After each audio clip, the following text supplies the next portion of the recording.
Hi friends, welcome to our Shri channel. నా ఛానల్ని మీరు ఫస్ట్ టైం చూసినట్లయితే సబ్స్క్రైబ్ చేసుకోండి. పక్కన ఉన్న బెల్ ఐకాన్ని క్లిక్ చేసేయండి. మీకు నేను స్టోరీ ఇవ్వగానే నోటిఫికేషన్ వస్తుంది. ఇక స్టోరీలోకి వెళ్దామా? నా ఆలోచనల్లో నేనుంటే నా నడుము వంపుల్లో చీర కలవని చోట అతడు మీసాలు గుచ్చుకున్న స్పర్శకి ఒక్కసారిగా ఉలిక్కబడి బీస్ట్ చెంప పగలకొట్టాను, ఏమాత్రం ఆలోచించకుండా.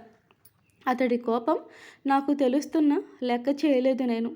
వచ్చిన అరగంటలో బీస్ట్ నన్ను ఎన్ని ముప్పు తుప్పలు పెడుతున్నాడో తలుచుకుంటేనే చెమటలు పట్టిస్తున్నాడు నాకు అని అనుకున్నా. కిక్కెక్కుతుంది నీ బాడీ స్మెల్ అని కింద నుంచి పైదాకా అదో రకంగా చూస్తూ నన్ను నీ బ్యూటిఫుల్ స్పాట్స్తో మ్యాగజైన్ మొత్తం లోడ్ చేసి నా హార్ట్లోకి దింపి డిస్టర్బ్ చేస్తున్నావే అని తనలో ఇంకో యాంగిల్ని నాకు పరిచయం చేసేసరికి దిమ్మ తిరిగింది నాకు. అతనిలోని ఇంకో వేరియేషన్కి నాకు కనిపించేసరికి సిద్ధార్థ్ రెడ్డి మాట్లాడిన మాటలకి కళ్ళు తిరిగి టేబుల్పై చేతులేసి నిలబడ్డాను పడకుండా.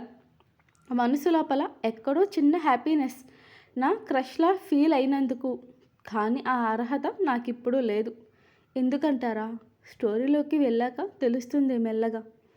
ఇక నేను అతడు మాట్లాడిన ఏ విషయాన్ని సాగదీసే అంత ఓపిక నాకు లేదిక. అందుకని డైరెక్ట్గా పాయింట్లకి దిగుతూ నా వర్క్ ఇస్తే నేను చేస్తాను సార్ అని చెప్పాను వినయంగా, గోడ మీద ఉన్న బటర్ఫ్లై ఆర్ట్ని ఇష్టంగా చూస్తూ. అదే ఆర్ట్ కొన్ని రోజులకి నా జీవితాన్ని నిలబెడుతుందని తెలియదప్పుడు నాకు. అతడి పిఏకి ఫోన్ చేసి ఏదో చెప్పి ఫోన్ పెట్టేశాడు. నెక్స్ట్ సెకండ్ డోర్ ఓపెన్ అయ్యి పెద్ద బ్యాండిల్ ఉన్న ఫైల్స్ అన్నీ తీసుకొచ్చి బీచ్ దగ్గర పెట్టి గుడ్ మార్నింగ్ సార్ అని చెప్పి వెళ్ళిపోయాడు గజా గజా వణుకుతూ. అంత భయపడాలా వీడికి అనుకున్న మనసులో. ఇందాక నువ్వు భయపడలేదా అని ఇన్నర్లో ఒకటే గొడవ.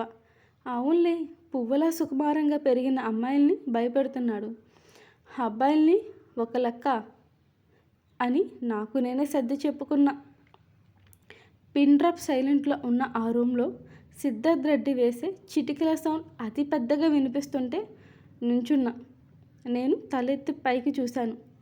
అయిపోయిన ఫైల్స్ అన్నీ తీసుకొచ్చి వీటిలో ఉన్న ఎర్రర్స్ ఉంటే ఫైండ్ అవుట్ చేయమని నా మొఖాన వేశాడు. అసలు ఇంతకీ ఆ ఫైల్స్ నేను మోయలేను అనుకుంటే అన్నీ నాకిచ్చేశాడేంటి వీడు? అసలు ఇంటికి వెళ్ళగలనా ఈ నైట్కి నేను అని ఆలోచించడం కన్నా అడగడం బెస్ట్ అని అదే అడిగాను వాణ్ణి. మీ ఇంటికి ఎవరు వెళ్ళమన్నారు? ఇక్కడే స్టే చేయి, నేనుంటా నీ తోడుగా, నిన్ను చూస్తూ కూర్చుంటా అని సిద్ధార్థ్ రెడ్డి అంత డైరెక్ట్గా నాతో మాట్లాడుతుంటే నా బాడీ తెలియకుండానే వణికిపోతుంది. ఎందుకో ఏదో తెలియని భయం వెంటాడుతూనే ఉంది ఈ బీస్ట్ని కలిసిన నిమిషం నుంచే. ఏమన్నారు అన్నాను తెలియనట్టుగా. నా మనసులో ఉన్న ఆలోచనలు తెలిసినట్టు. Time 10 AM, office closing time 5 PM. So నువ్వు చెక్ చేసే టైం సరిపోతుంది. నువ్వు ఇప్పుడు వర్క్ చేయట్లేదు, ఆల్రెడీ చేసిన వర్క్ని రీచెక్ చేస్తున్నావు. సో నీ సోది ఆపి చెయ్యి కవర్ అని ఎదురుగా కార్నర్లో ఉన్న టేబుల్ని చూపిస్తూ అన్నాడు పిచ్చ సీరియస్గా. మాన్స్టర్, వీడికి గ్రాండ్ ఫాదర్ అనుకుంటా, శాడిస్ట్, సైకోపాత్. కేర్ ఆఫ్ అడ్రస్గా బీస్ట్ నేమ్ ఇస్తే సరిపోతుంది అనుకున్న గూగుల్లో. ఏ నిమిషంలో కంపెనీకి వచ్చానో కానీ ఈ నునుగు మీసాల పెద్దోడు నన్ను ఊపిరి కూడా తీసుకోనివ్వడం లేదు. నా ప్రతి అడుగు అతడికే సాగుతుంటే ఆ పని ఆపేసి కసురుతున్న నా మనసుని అప్పటికే. వీడిని తిట్టుకునే లాభం, బాగాలేని నా ఫేట్ని తలుచుకుంటూ ఇక తప్పదుగా నాకిచ్చిన చైర్ని కూర్చుంటూ నా హ్యాండ్ బ్యాగ్లో ఉన్న చిన్ని కృష్ణుడి విగ్రహాన్ని బయటికి తీసి టేబుల్పై పెట్టి మనస్ఫూర్తిగా నమస్కారం చేసుకుని పని మొదలు పెట్టానో లేదో వచ్చేసింది బీచ్ నుంచి పిలుపు. విసుగ్గా లేచి వెళ్ళాను ఈసారి అతగాడి దగ్గర. కడిగేద్దాం పడేద్దాం అనే ఆవేశంలో చప్పున వాటర్ పోసిన మంటల ఆగిపోయిన నేను బీస్ట్ వాయిస్ బేస్కి భయపడిన చిలకల అతడు చెప్పిన వెజ్ సలాడ్ తెచ్చి ఇవ్వడానికి పర్సనల్ రూమ్లోకి వెళ్ళాను. కిచెన్ అదే రూమ్కి కనెక్టెడ్ అవ్వడంతో మినీ ఫ్రిడ్జ్లో నుంచి ఫ్రూట్స్ అన్నీ నీట్గా వాష్ చేసి కట్ చేసి ప్లేట్లో అన్నీ చక్కగా అరేంజ్ చేశాను అని అనుకున్నాక పక్కకి తిరిగానో లేదో 10 సెంటీమీటర్ గ్యాప్లో కాన్సన్ట్రేషన్గా నన్నే చూస్తూ కనిపించాడు సిద్ధార్థ్ రెడ్డి. ఆ 10 సెంటీమీటర్ గ్యాప్ని హాఫ్ ఇంచ్లో నా ముఖాన్ని దగ్గరగా తీసుకుని వచ్చి నా చేతిలో ఉన్న వెజ్ సలాడ్ని లాక్కుని తినడం మొదలుపెట్టాడు సిద్ధార్థ్ రెడ్డి. శాడిస్ట్, సైకోపాత్ అధ్యక్షుడు వీడు. అంతే క్లోజప్ యాడ్లా నిలబడాలా నా దగ్గర? గుండెలు అదిరిపోయాయి బీస్ట్ని చూసి. నిజంగానే ఓపిక అయిపోయింది. అడిగితే ఇస్తాగా, అయినా నేను ఇలా చేసేది వాడి కోసమే కదా, అంత కంగారు ఎందుకు అనుకున్నా లేదో ఈసారి పొరమారింది బీస్ట్కి. ఫిల్టర్ నుంచి గబుక్కున వాటర్ ఇచ్చాను తాగమని. అలాగే స్టేర్ చేస్తున్నాడు తాగకుండా నన్నే చూస్తూ. కానీ ఎందుకు? ఇక ఉండలేక ఫీడ్ చేశాను వాటర్. గ్లాస్ కౌంటర్ మీద పెట్టి బీస్ట్కేసి చూశానో లేదో చిన్న పెక్ నా పెదాలకి ఇచ్చి వెళ్ళిపోయాడు దూరంగా. ఈ క్షణం నా హార్ట్ ఎక్కడో ఆగిపోతుందో అనిపిస్తుంది నాకు ఇప్పుడు.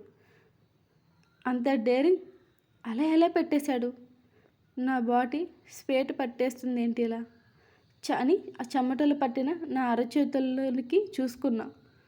ఏ దుక్కు చూసినా వాడు నాకు ఇంతకు మునిపే ఇచ్చిన చిన్నపాటి పెక్ గుర్తొస్తుంది.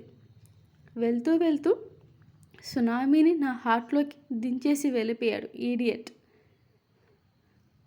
ఇప్పుడు బీస్ట్ ఎదురుగా ఎలానే వెళ్ళేది? వెళ్ళి అసలు నేను తట్టుకోగలనా?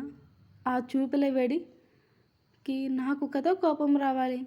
నా పర్మిషన్ లేకుండా అలా ఎలా కిస్ చేస్తాడు నన్ను అని నాకు నేనే సిద్ధార్థ్ రెడ్డిని తిట్టేద్దాం అని మోటివేట్ చేసుకుంటే కనీసం నా మనసే నాకు సపోర్ట్ చేయడం లేదు.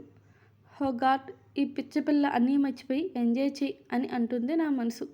పిచ్చెక్కిపోతుంటే ఆ కిచెన్లోని మూలకి జారబడ్డాను నీరసం ఆవహించడంతో. అది కూడా ఆలోచించే ఓపిక లేక రాక సిద్ధార్థ్ రెడ్డి నీ పెదవుల స్పర్శ నన్ను వదలను అంటుంది. ఏం చేయాలి నేను? వెంటనే లేచి సింక్ దగ్గరికి వెళ్ళి వాటర్తో వాష్ చేసుకోవడం మొదలుపెట్టాను. కానీ నా చేతిని నా లిప్స్ని తాకక మునిపే ఈ నూనుగు మీసాల పెద్దడు వచ్చేశాడు అప్పటికే. బీస్ట్ ప్రెజెన్స్ నాకు ముందే తెలిసిపోతుందనుకుంటా. చేస్తున్న ఆ పనిని ఆపేశాను. కానీ సిద్ధార్థ్ రెడ్డి చేతులు సన్నని నా నడుము వంపుల్లో మెల్లగా తాగుతుంటే దూరంగా నెట్టేశాను కంగారుగా.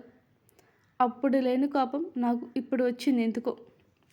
బీస్ట్ చేసిన పని మొదలు నాతోనా లేక సిద్ధార్థ్ రెడ్డి అలవాటే ఇదా అనే సందేహం నాలో. ఎలా తేల్చుకోను? బీస్ట్ నుంచి దూరం జరిగిన నేను మళ్ళీ వెంటనే సిద్ధార్థ్ రెడ్డిని ఇంచి గ్యాప్ లేకుండా ఫెవిస్టిక్లు అతుక్కున్నాను ఈ లోపలే బీస్ట్కి. అతడు చేసిన పనికి సోడా బుద్ధి కళ్ళద్దాల్లోంచి బెరుకుగా చూస్తున్న బీస్ట్ని భయంగా ఒక్క కన్ను తెరిచి ఇంకో కన్ను మూసి ఏమైందో అర్థం కాదు అసలు నా పరిస్థితి ఏంటో నాకే అర్థం కాలేదు. కానీ ఇక్కడి నుంచి బయటికి వెళ్ళిపోవాలనుకున్న నేను బీస్ట్ తాలూకా వెచ్చని ఊపిరి నా మెడ మీద తగులుతుంటే నన్ను నిలవనివ్వడం లేదు. దగ్గరగా వస్తున్న సిద్ధార్థ్ రెడ్డిని నెట్టడం నా వల్ల కాదు అని గ్లాస్ వాటర్ బీస్ట్ మీద పోసేశాను. మరి ఇందాక నా మీద వాటర్ని ఇలాగే పోసేశాడుగా, ఎలా ఊరుకునేది నేను? అదే అతన్ని ఈగోని రెచ్చగొట్టాను అని తెలియక నాలో నేనే గర్వంగా ఫీల్ అవుతున్న టైంలో సిద్ధార్థ్ రెడ్డి పంటి కింద నలుగుతున్న నా పెదవులు, నా కంట్లో కారుతున్న కన్నీరుని అలాగే సైడ్ స్మైల్తో చూస్తున్నాడు సిద్ధార్థ్ రెడ్డి. అసలు ఆఫీస్లోకి అడుగుపెట్టింది మొదలు నన్ను ఎందుకలా ఏడిపిస్తున్నాడు నాకు అర్థం కావట్లేదు. మీలో ఎవరికైనా అర్థమైతే చెప్పండి.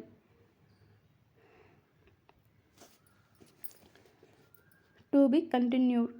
Thank you watching and please subscribe my channel. Mistakes ఉంటే ప్లీజ్ ఇగ్నోర్.